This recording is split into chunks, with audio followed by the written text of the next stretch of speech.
Enterprise Houston. Go ahead, Bevo. We have a couple of updates to your pre-flight cue card, the altitude. Okay, stand by one. Okay, we're ready to copy. Separation is at 23.0. Next one, 18.0. Rolled out on final at 8.3. And then 1.9er. I suggest you go ahead and start your engines and begin your taxi.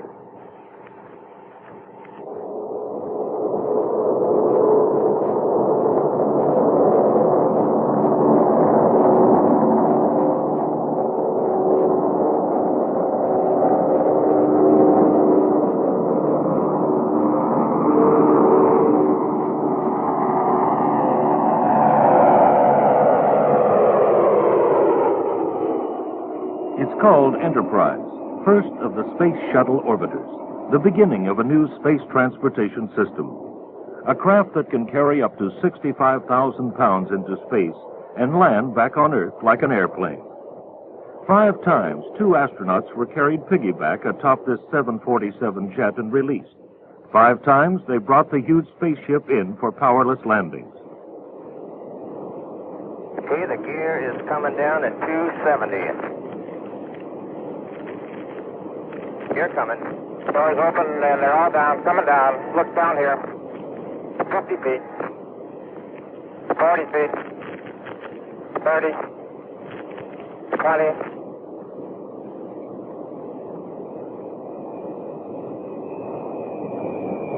Okay. 10.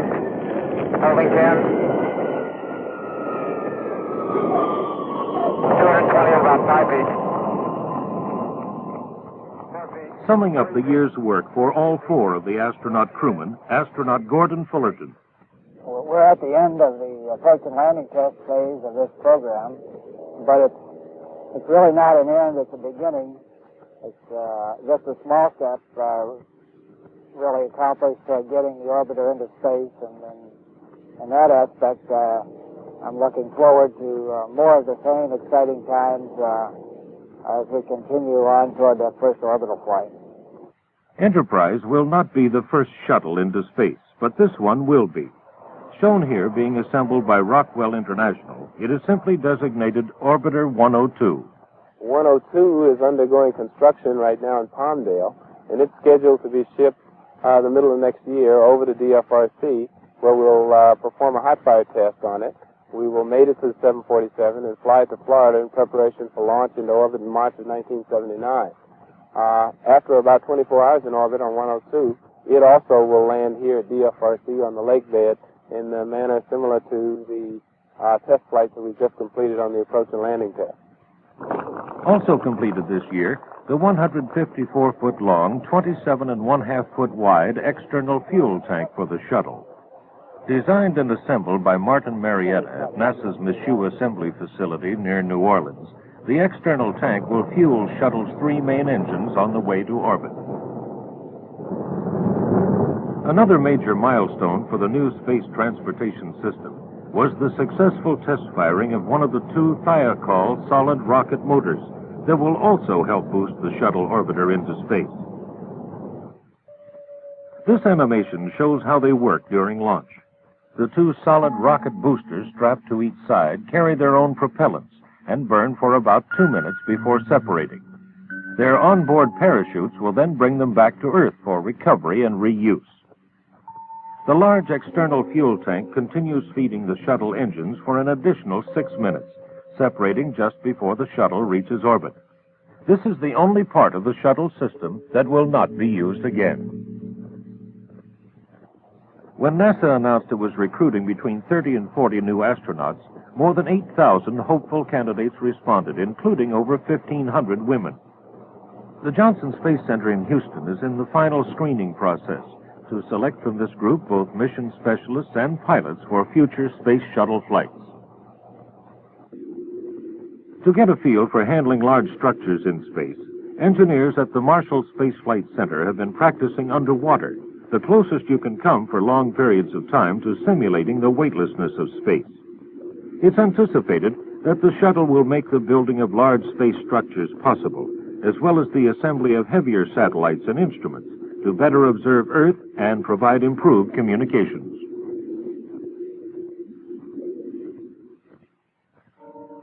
Even solar satellites could be constructed to beam the sun's energy to Earth if it becomes an economic and reasonable alternative to some of our ground-based energy resources.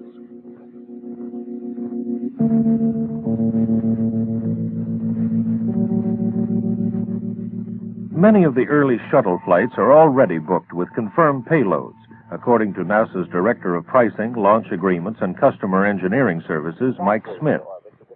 This payload section of a shuttle under construction gives some idea of the space available. On Earth. Well, we're sold out on flights through 1980 and have firm flight assignments through 1981. Typical of these flights are the launch of a long-duration exposure facility for NASA on Flight 7 and its retrieval on Flight 17. We have a full manned space lab line on Flight 11 and a Jupiter orbiter probe flying on Flight 26. We have numerous communication satellites being launched for Telesat Canada, ComSat, Satellite Business Systems Corporation, and India in the early 80 and 81 time period. Manufacture of the first flight unit has begun on Space Lab, shown here in mock-up. Space Lab is unique because it represents a cooperative venture by NASA and the European Space Agency. To be built in self-contained modules, the Space Lab will be placed inside the shuttle payload section. There, from 1 to 4 payload specialists will attend to a variety of experiments while working in a shirt-sleeve environment. Space Lab is expected to make significant contributions to science, medicine, industrial processing, and other fields. In space science, 2 unmanned Voyager spacecraft like this are now on their way toward the planets Jupiter and Saturn. Their journey could last over a decade, with investigations of more than a dozen major planetary bodies, including Uranus. The program is designed to yield valuable new information about the origins of the solar system and formation of the Earth. One of the ways it will do this is with pictures. Dr. Bradford A. Smith is Associate Professor of Planetary Sciences at the University of Arizona and team leader of the imaging experiment on Voyager. We begin our observations of both Jupiter and Saturn approximately 100 days before we arrive at the planets themselves. During that period of time, we're constantly looking at the planets. Each planet, both Jupiter and Saturn, rotates in approximately 10 hours. So every 10 hours, as we're approaching these planets, over that 100-day period, we will see the whole surface of the planet rotating beneath us. As we get closer and closer, the resolution gets higher. We see smaller and smaller features. And as we get very close, we finally get so close that we can't see. We don't have enough pictures to cover the entire surface of the planet. But we will select out particular features of great interest observed during that so-called observatory phase, and these features will be targeted for close examination as we fly by. The Voyagers will eventually leave the solar system, each carrying a cosmic greeting card in the form of a copper record. Called the Sounds of Earth, they were assembled by a group of prominent scientists and educators. The record begins with 115 photographs and diagrams in analog form that describe mathematics, chemistry, geology, and biology of Earth and our location. The pictures are followed by spoken greetings in 60 languages. Shalom. Hola y saludos a todos. Selamat malam hadirin sekalian. Hello from the children of planet Earth. The sounds of weather, surf, birds, and other animals, and almost 90 minutes of music from around the world. Finally, here in part, is the text of a printed message from the President of the United States on the chance that someone is out there. This is a present from a small, distant world, a token of our sounds, our science, our images, our music, our thoughts, and our feelings. We are attempting to survive our time so we may live into yours. We hope someday, having solved the problems we face, to join a community of galactic civilizations. This record represents our hope and our determination and our goodwill in a vast and awesome universe.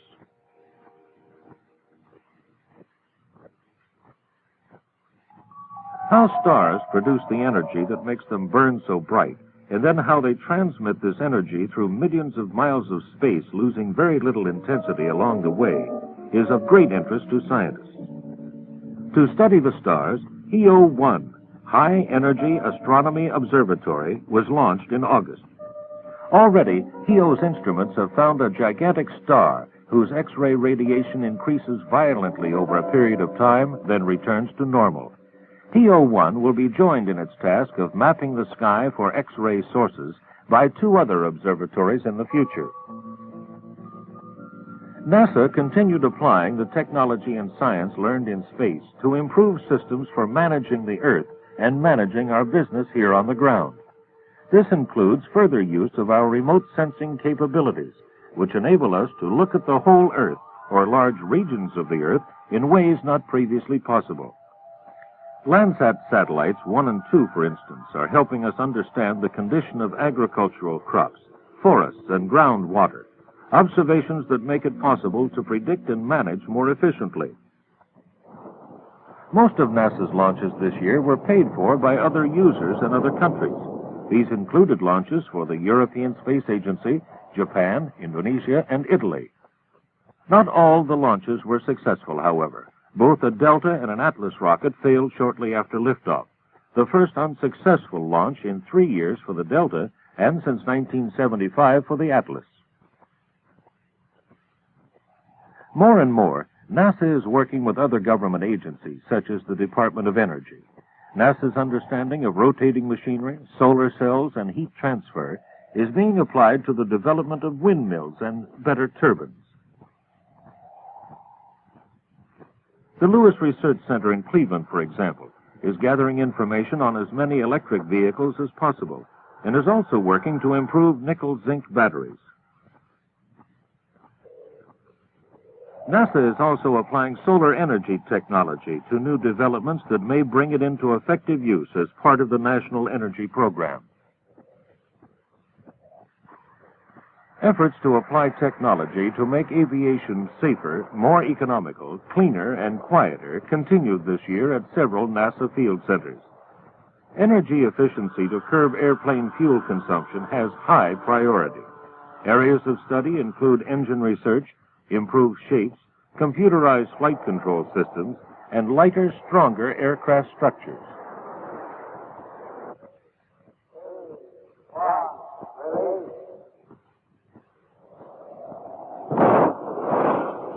These crash tests at the Langley Research Center are an attempt to find out what happens when a general aviation airplane does just that.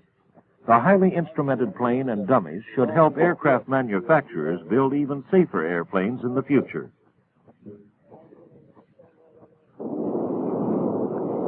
These spin tests look at a different safety problem, the problem of spins and stalls in general aviation airplanes. In part of the project, researchers are trying to determine the effects of tail design on spin characteristics. A new research aircraft, which combines features of both helicopters and conventional airplanes, the XV-15 tiltrotor, completed its first phase of flight testing. These short and vertical takeoff and landing aircraft may one day improve intra-city transportation.